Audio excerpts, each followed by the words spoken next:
Hello, I'm Bakhtiar Aslanov and you are watching A News Weekend. Here are the headlines.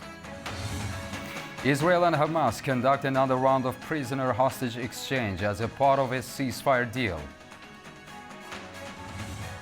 How do Danes react to Trump administration's rhetoric over the U.S. requiring Greenland? Learn from A News exclusive report from Copenhagen. French troops lowered their flag from a base in Chad, marking the end of France's military presence in the country.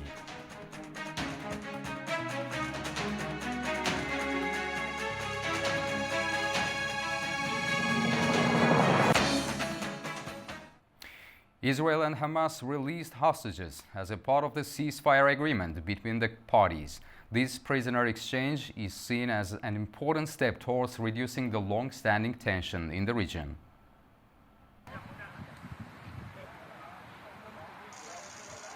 A bus carrying Palestinian prisoners released from Israel's Ofer prison departed from the occupied West Bank as a part of a ceasefire agreement between Hamas and Israel. According to Hamas, Israel released 182 Palestinian prisoners and detainees. In exchange for this, the Palestinian armed group Hamas released 3 Israeli hostages. The prisoner swap is part of ongoing negotiations aimed at ending the 15-month-long war in Gaza. In the first phase of the ceasefire agreement, 15 out of 33 Israeli hostages were freed in exchange for the release of 400 Palestinian prisoners. The second phase is set to begin by next Tuesday, with negotiations for the release of the remaining more than 60 Israeli hostages and the withdrawal of Israeli forces from Gaza. Hamas's armed wing, the Al-Qassam Brigades, handed over 2 Israeli hostages to the International Committee of the Red Cross in Khan Yunis, southern Gaza, on Saturday. The freed hostages are Ofer Calderon and Yarden Bibas. The third hostage, US citizen Kate Samuel Siegel, was later handed over to the ICRC at the port of Gaza City.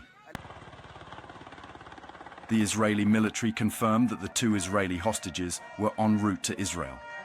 They were transferred by helicopter to the Tel Hashema Medical Center near Ramat Gan, Tel Aviv.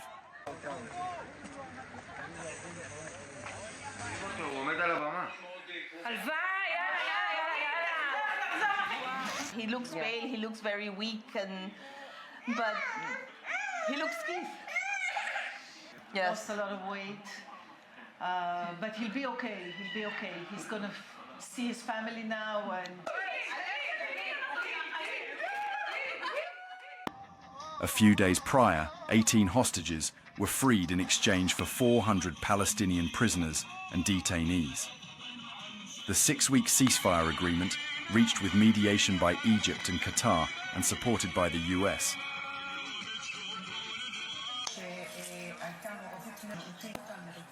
remains in effect despite both sides accusing each other of violations.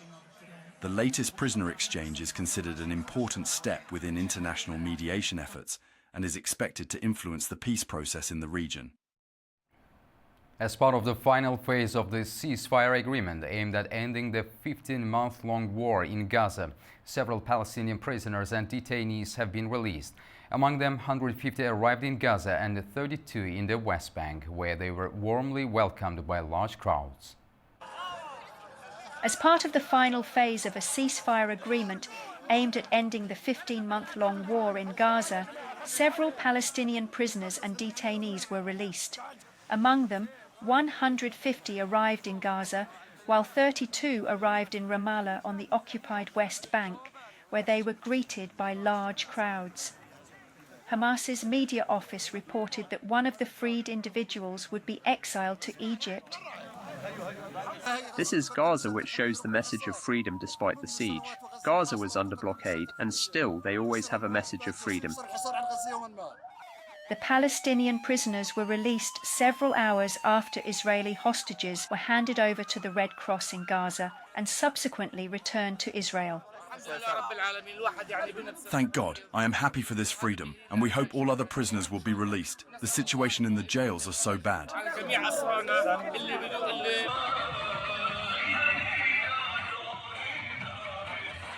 With the latest exchange, Israel has freed a total of 583 Palestinian prisoners and detainees.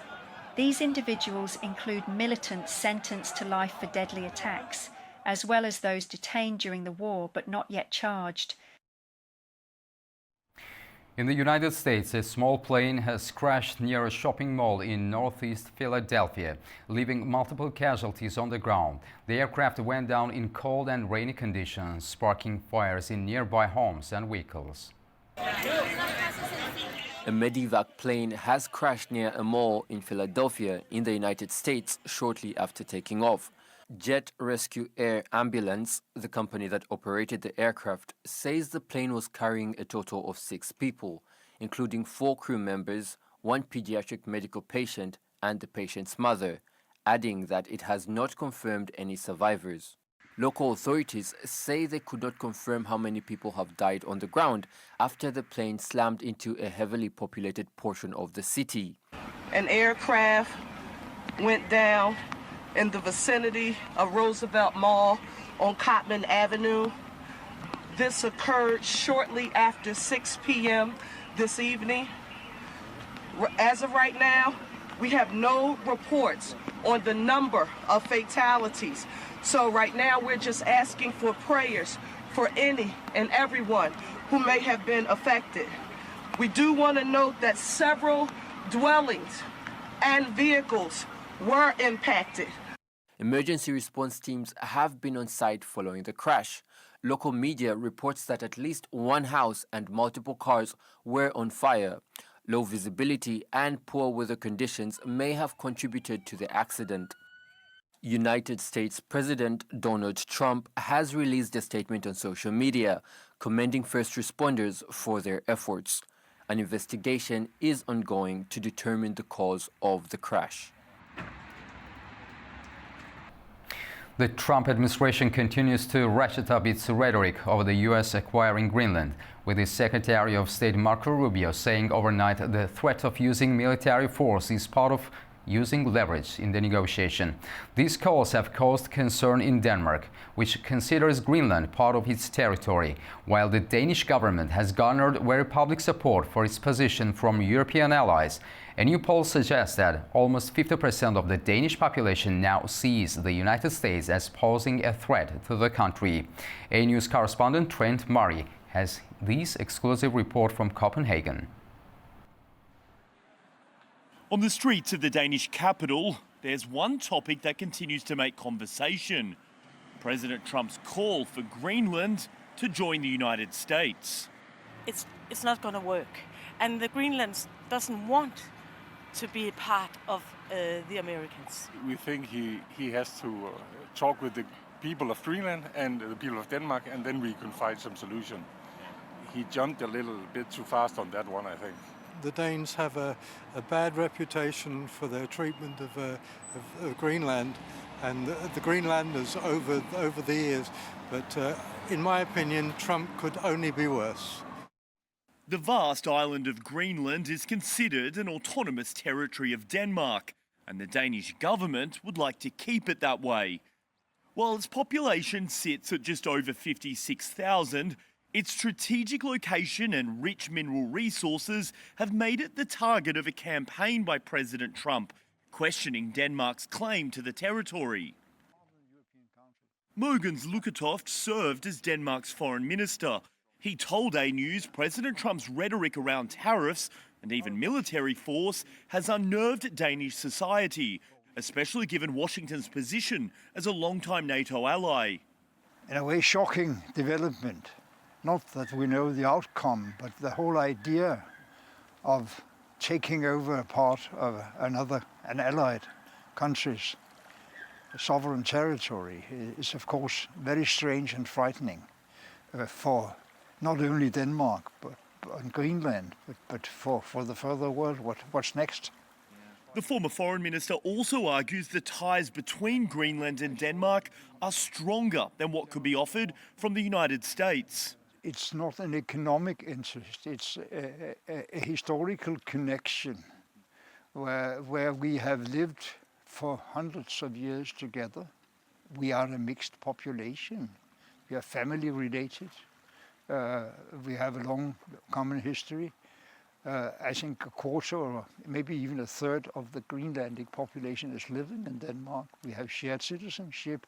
And as the Prime Minister has said repeatedly now, the future of Greenland is finally only decided by the people in Greenland. In recent days, Denmark has been reminded just how real this issue has become. President Trump's new Secretary of State, Marco Rubio, has said in an interview that the White House's desire to acquire Greenland is, quote, not a joke. That comes as fresh polling here shows the people of Denmark remain against giving up the territory. A YouGov survey found 78% of Danes oppose Greenland being sold to the US. 72% say the final decision should be Greenland's and not Denmark's.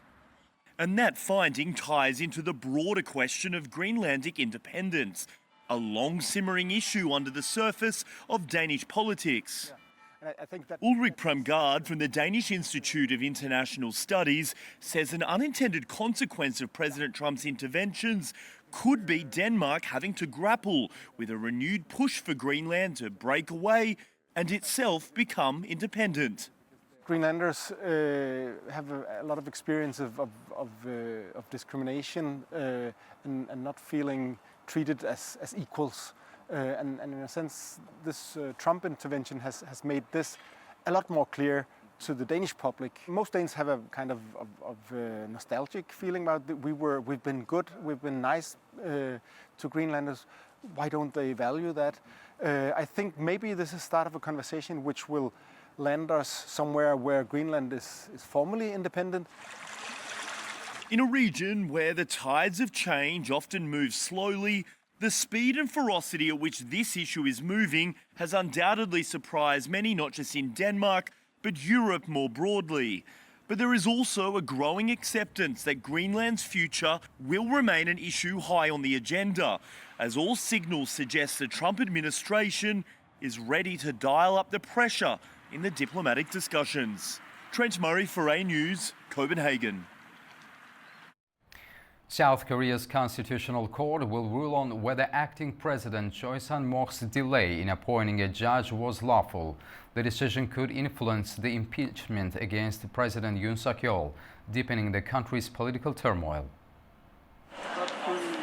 South Korea's top court is set to rule on Monday whether acting President Choi Sang-mok violated the constitution by delaying the appointment of a ninth judge to the Constitutional Court. The vacancy has raised concerns over the court's ability to proceed with key rulings, including President Yoon Suk-yeol's impeachment. Under the Constitution, at least 6 judges must agree to uphold an impeachment. With only 8 judges currently seated, the delay could impact the court's final decision on Yoon's case. Choi became acting president after Prime Minister Han Duck-soo was impeached on December 27th. Han, who initially took over following Yoon's suspension, was removed by the opposition-led parliament for failing to approve judicial appointments, leaving Choi next in line. Choi, a long-time economic policymaker, was appointed finance minister in 2023 by President Yoon. He previously served as a key official at the finance ministry, overseeing economic policies, financial markets, and international business relations. The current crisis stems from Yoon's short-lived attempt to impose martial law on December 3rd, which he partly blamed on opposition-led impeachments against government officials. The Democratic Party, which holds a parliamentary majority, has accused Yoon and his allies of obstructing judicial processes. The court's ruling on Choi's judicial delay will determine whether the impeachment process moves forward or faces further legal complications. French troops lowered their flag from a base in Chad, marking the end of France's military presence in the Central African nation after nearly 70 years. The last French soldiers left the N'Djamena military base this week, ahead of the January 31st deadline set by Chadian President Mohamed Idriss Déby. Speaking at the ceremony on Friday, he hailed the departure as a new dawn for Chad. France's military presence in Chad dates back to the country's independence in 1960. It was initially aimed at training the newly formed Chadian military. The withdrawal from Chad is part of a broader reduction in France's military footprint across West Africa. French forces have also been ordered to leave Niger, Burkina Faso and Mali following coups in those countries. Senegal is negotiating the departure of French troops by the end of this year. Chad, along with Mali, Burkina Faso and Niger, has shown interest in strengthening ties with Russia, signing military deals and inviting Russian troops to train their armed forces. Humanitarian situation in Goma is worsening, with aid access restricted and essential supplies running low. Thousands have fled the fighting. The World Food Programme raised concerns about the lack of humanitarian access to Goma and nearby camps for internally displaced people.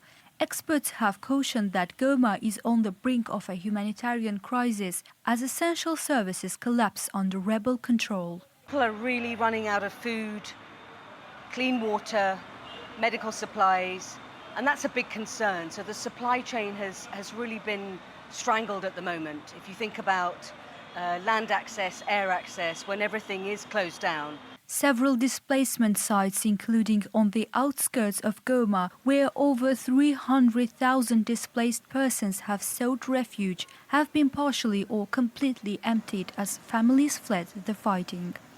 M23 leader Corneille Nangaa declared his intention to remain in Goma and push forward toward Kinshasa. He claimed the group was setting up secure humanitarian corridors to facilitate the return of displaced people, while also accusing President Felix Tshisekedi's administration of excessively militarizing the region.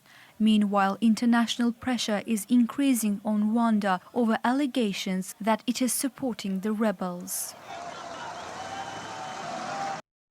At least 4 people have died and 13 others sustained injuries after a Russian missile hit an apartment building in Ukraine's city of Poltava, according to local authorities. City representatives say about 18 apartment buildings, a kindergarten and energy infrastructure have been damaged. Ukrainian officials claim this is just one of the cities hit by Russia's barrage of drones and missiles, killing at least 8 people and damaging dozens of residential buildings and energy infrastructure across the country. In business news, Azerbaijan's state oil company SOCAR is making a major move in the Mediterranean energy market. The company has signed an agreement to acquire a stake in Israel's Tamar gas field. In a landmark deal, state oil company of Azerbaijan SOCAR expands its footprint beyond its traditional markets. On January 31st, 2025, SOCAR signed an agreement with Union Energy to acquire a 10% effective ownership stake in the Tamar field, one of the largest offshore gas reserves in the Mediterranean. Located off the coast of Israel, the Tamar field has been a key supplier of natural gas to the region, playing a vital role in energy security and economic growth. This acquisition marks SOCAR's first major investment in upstream projects in the Mediterranean. The company says it will continue seeking strategic assets worldwide to expand its energy portfolio. This move signals SOCAR's ambition to establish itself as a major player in global energy markets. The Tamar field is a critical asset, and SOCAR's entry here strengthens its presence in international energy projects. Turkey's defense and aerospace industry exports reached $7.15 billion in 2024, marking a 29% increase compared to the previous year. That's according to Haluk Görgün, head of the Presidency of Defense Industries. Speaking at the 4th Global Strategies Conference on Defense and Aerospace Industry in Antalya, head of the Presidency of Defense Industries, Haluk Görgün emphasized Turkey's growing role as a major defense exporter and its expanding international partnerships. He emphasized that Turkey is now the 11th largest defense exporter in the world. According to him, Turkey holds 65% of the global UAV market. Last year, 1,600 Turkish defense firms exported their products with 169 companies, surpassing $1 billion in export revenue. Görgün announced that Turkey has signed 170 new defense projects worth over $7 billion in 2023. The country is allocating $44.6 billion to defense and security expenditures in 2025. As emphasized by Haluk Görgün, Turkey's goal is to be among the countries with double-digit exports in a few years and to become a global leader in the defense industry. In this direction, the strategic moves and innovative projects of the Turkish defense industry will continue to rise as the country's global defense power. Setting out on an extraordinary adventure, Japanese traveler Motoki Sato is making his way to Paris, entirely on foot, pulling a cart loaded with essentials. Having begun his trek nearly 11 months ago, Sato has now completed his Turkey tour and crossed into Bulgaria. Japanese traveler Motoki Sato's ambitious journey started in Japan, taking him through Vietnam, Cambodia, Thailand, India, Pakistan, and Iran before entering Turkey via Hakkari 2.5 months ago. During his time in Turkey, he visited cities such as Van, Bitlis, Malatya, Kayseri, and Istanbul before concluding his Turkey tour in Edirne.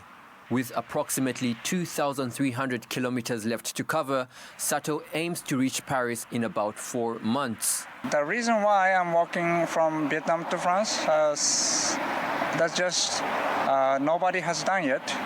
I think in the world, at least in Japan, nobody has done it.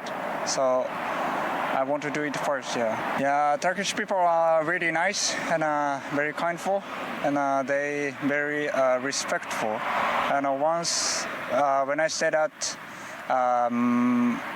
local people's house, and at the dinner time, they prepared chopsticks only for me. I was so impressed that they are so respectful. Sato left Turkey with fond memories and now continues his journey through Bulgaria, Serbia, Hungary, Austria, and Germany before reaching France. With determination and a passion for adventure, Sato is pressing forward towards his goal step by step on one of the most remarkable walking journeys in modern times. That's all we have for now at this hour. Stay tuned to AE News for more exclusive updates.